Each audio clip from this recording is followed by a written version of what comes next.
Marriage counselors, what are the most common mistakes couples make? I went to 5 sessions with my wife during a tough period. The best things we learned from that is never lash the other with past misbehaviors when trying to resolve a current issue. We have been married 17 years, so there is limitless crap we can pull out of our history together to highlight past wrongs, and that just derails what could be a quick resolution. When one half says I'm not happy about X, do not respond with okay, but I'm unhappy with Y. Fix X. Get settled. Then bring up Y if you still need to. As soon as couple stops being on the same team, fighting all the bullshit of life together, things fall apart. Get on the same team. Get behind each other's goals. If you're not on the same team, you're just going to wind up annoying the frick out of each other. All that bullshit of life is going to be beating you down, and your life partner is just going to be part of it instead of a refuge. That's kind of how my last relationship ended. We ended things before it got too bad and are still friends, but our life goals were becoming too incompatible and we knew we wouldn't both make it through to the other side. Getting married because they wanted a wedding, not because they wanted to be married. I work with couples and their relationships a lot in my line of work and do some forms of counseling, though it is not my job or training. But one of the common threads I see running in the midst of relationships/marriages that fall apart is a kind of selfishness.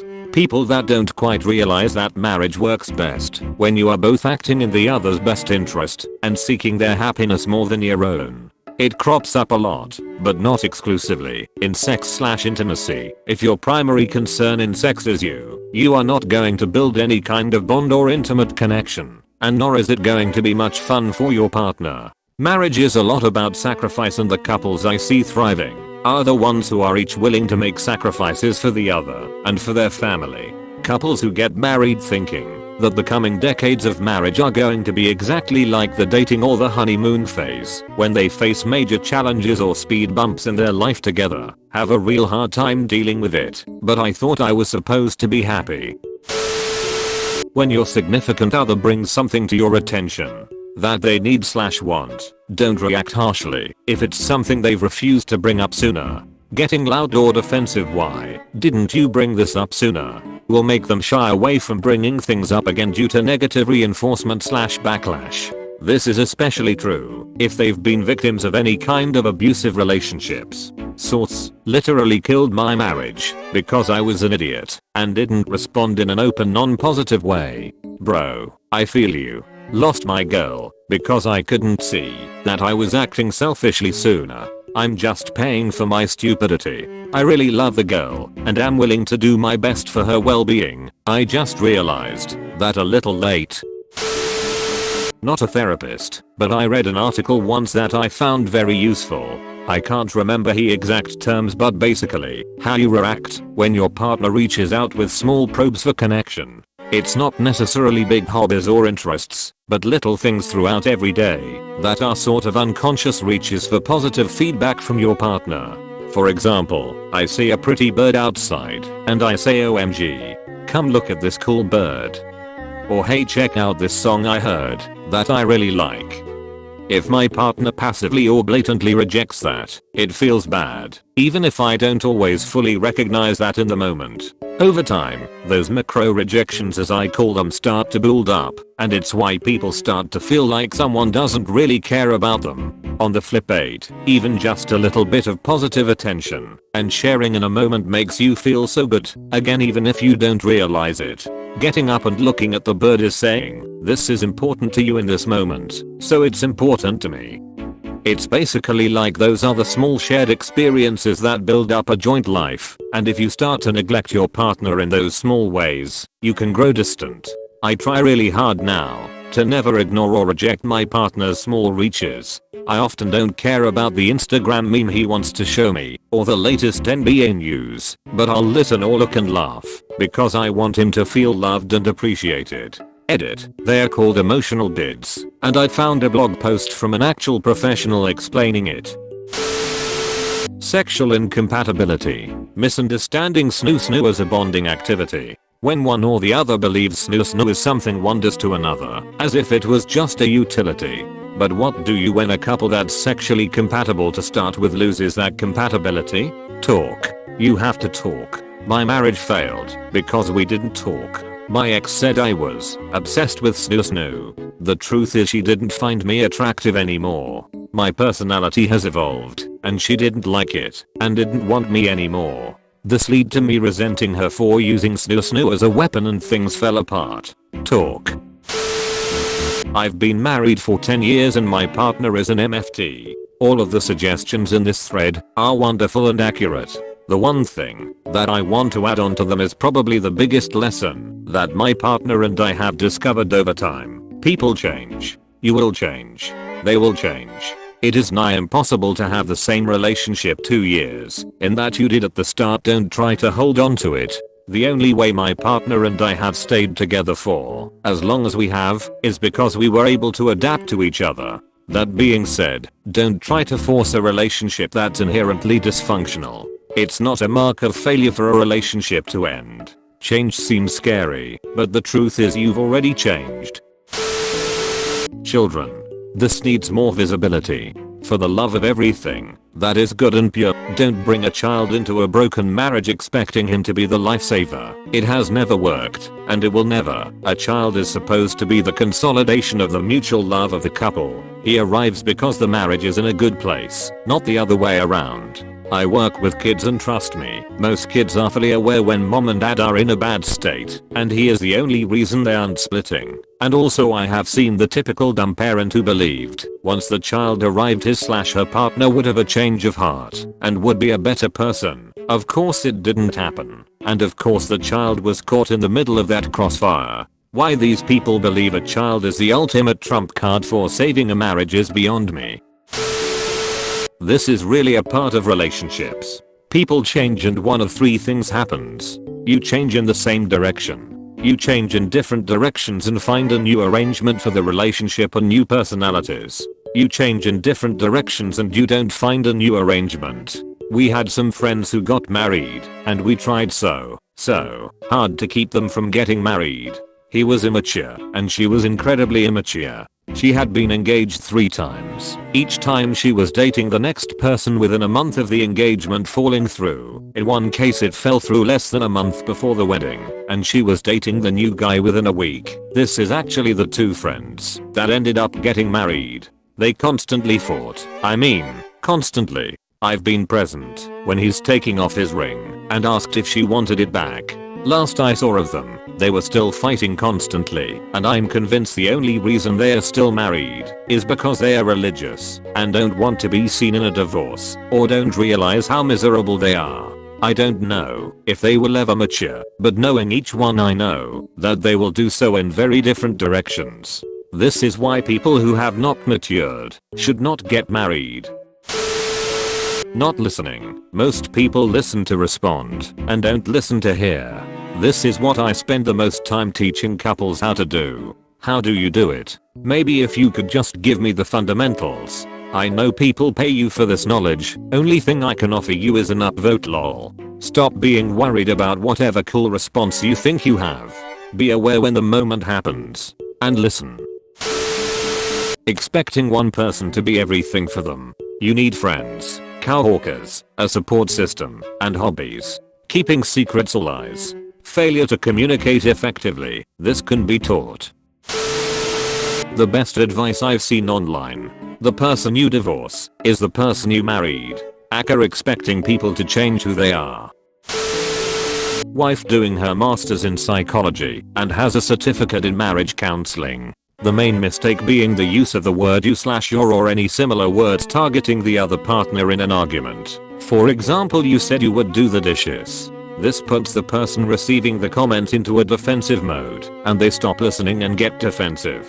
Thus, communication breaks down. Biggest mistake is waiting too long to get help. Repeat issues coming up again and again will not resolve themselves. Get help before it's helpless. As I'm recently divorced marriage therapist, I cannot stress enough how important acknowledging repair attempts and keeping intimacy alive are as life-sustaining nutrients for your marriage. BTW, my ex is a therapist who changed religions and no longer thought sex was important. husbands accidentally tripping and finding their wangs in another woman. Or alternatively wives offering a tight, warm space to a new friend's cold penis. Baby, it's cold outside. I'm just imagining the vagina lips saying this to the man in a deep smooth voice. Shudders. In my experience, the most common problem married couples experience is going to see a marriage counselor instead of a licensed psychologist. The latter has significantly more experience and training to help couples. A marriage counselor has very limited training and can very easily do more harm than good. Source: met with several marriage counselors, were terrible. Had a psychologist specializing in couples, and he saved our marriage. Keeping score. A partnership is a team, not a competition. Whether a person keeps score of everything they have done, or everything their partner has done, it is a death knell for the relationship. This is one of the most common causes of resentment in a relationship, and you see it often when people use absolute terms to describe themselves or their partners. I pointy, I always, she never. Remembering that each person has his/her own needs, abilities, skills, and boundaries is essential to a healthy couple. Expecting that because your significant other knows you better than others and is around you most, that they are aware of all of your thoughts and feelings. Your partner is not psychic, and no matter how often they are around you, or how well they know you, they cannot pick up on every nuance to determine how you are feeling and how they should respond. That is called emotional babysitting, and it cascades into a host of problems and unnecessary hurt. I have provided couples counseling at different points in my career. Some of the common mistakes I will often see are expecting partners to be able to read their mind and anticipate needs and wants. Goes with the first one. Lack of communication/comfort with discussing difficult topics. Or one partner being uncomfortable with discussion a topic which leaves both partners feeling frustrated or dissatisfied. Blaming their partner for all issues in the relationship and not taking ownership of their own role in dysfunction/issues. Not expressing gratitude towards your partner on a regular basis. Experiences and expressions of gratitude can have a really positive effect on psychological well-being as well as relational strength. Not giving intimacy in their relationship enough attention. This includes but is not limited to snoo. Many relationships start with the hot and heavy phase, where intimacy can come naturally. As this phase diminishes, many couples do not spend the time and energy to consider how to maintain a healthy level of intimacy now that it doesn't just come naturally.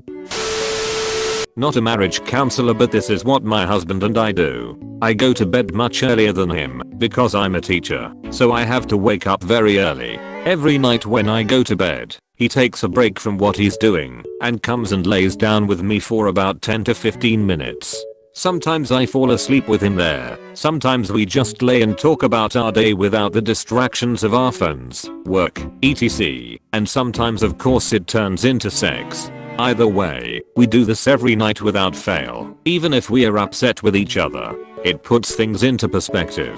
It's hard to stay mad about something like not doing the dishes after dinner when we are laying in the dark in each other's arms. Edit. Lots of people are saying they try this, and they're so isn't receptive. I said this in one of my other comments, but I'm just a happy wife, not a counselor, so I'm certainly no expert. Also, my husband and I are very transparent about why we do this. It makes both of us very happy, but every couple is different. My unwarranted advice is to discuss it with your so, if you want something like this, and find an arrangement that makes everyone happy. Edit 2.0. I've never gotten to say this before, so I'm very excited to say thanks for the silver kind stranger. You made my day and I can't wait to show my husband when he gets home from work. And now thanks for the gold. This is exciting. Usually no one wants to listen to me gush about how much I love my husband, so thanks for giving me a platform to get some of this cheesiness out of my system. I also want to add one more thing, and then I need to get off Reddit for a bit, or else I'll spend all day reading your wonderful comments and I won't run any of the errands I had planned. If we are upset with each other about something, we don't just let it go because we're so in love with each other or something like that. Usually these moments of intimacy give us the necessary confidence and comfort to discuss these things together. So it also provides a good time for us to get things off our chest, so we aren't holding silly grudges about something as, comparatively, little as not doing the dishes. Divorce lawyer here. Talk about money. Talk about snoo. If you're marrying someone with a swifty credit score, you should know how and why they ended up with it, lest you find yourself in their shoes very quickly. A credit score can cost thousands and take years to rebuild. Know if they have any tax liens or liability. Are they paying child support? And do they have any kind of garnishment? Who is going to be responsible for managing the finances? How many credit cards does the other person have, and what are their balances? I've seen money kill a lot of marriages. Another one a lot of people don't think of is actually talking about snoo, not just having it. Do you enjoy the snoo you have? Would you like to have more of it? Less? Would you like to see it change? Do you or the other person have any weird kinks? Just have the talk. Different sexual wavelengths can be difficult to reconcile.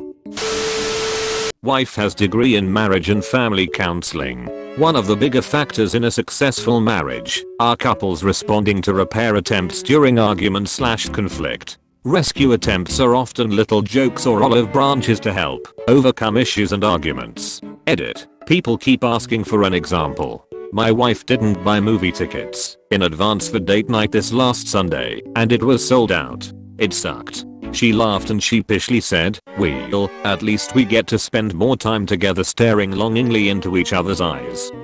That was her rescue attempt. It works two ways though. I also have to respond positively to it, which I did. We did a lot of staring longingly into each other's eyes last Sunday. Edit 2. I thanked my wife for the fake internet points and told her why. Her response, "That's funny because you're not even responsive to rescue attempts, idiot." I can't stop laughing. Edit 3. I'm a putz and my wife is the counselor. They are called repair attempts, not rescue attempts. Therapist here. Have served couples. Number one problem I see is overactive threat response creating anger and rigidity. People don't stop to turn down their defense mode and lose sight of love because all their energy is going towards being right or controlling the outcome. Of course that control comes from a place of fear, but fear and vulnerability feels too dangerous, so it typically gets expressed as anger, frustration, or rigidity. Surrender to not having control, accept what's in front of you, and cultivate compassion, please. Because you're rigid couples who just can't prioritize empathizing with each other over your fear response are driving me nuts. Close bracket. Edit. Just adding a smiley face, and that this is the most common case I see, not the only. There are lots of folks who won't fit this pattern. It's fear of loss, not a lack of empathy. If I'm wrong, then it means I did a bad thing in the relationship and that will harm their view of me. It's okay if they did the bad thing, because I know I will forgive them, but I can't guarantee the same in the reverse, so I must win. Currently a student in a clinical psychology doctorate program, focusing in marriage and family. If you aren't already familiar with it, I would recommend taking a look at John Gottman's work on romantic relationships. He is one of the best known researchers on this topic. Perhaps his most famous work is The Four Horsemen. In a 30-minute interview, Gottman was able to accurately predict which couples would divorce based on their interactions with each other, particularly when those interactions included criticism, contempt, defensiveness, stonewalling. Research from the Gottman Institute has expanded on this to provide a pretty comprehensive list of factors that lead to couple conflict and divorce. Gottman also addresses solutions to these issues, which primarily exist within his form of couples therapy. Take this all with a grain of salt. This is one perspective on relationships, but it tends to be a pretty robust and well-researched one, and it happens to be the one I'm the most familiar with. My personal understanding on the issue is that problems arise from a lack of humility and the challenge of getting out of deeply ingrained patterns/cycles of conflict, which generally requires both partners to accept fault and extend grace.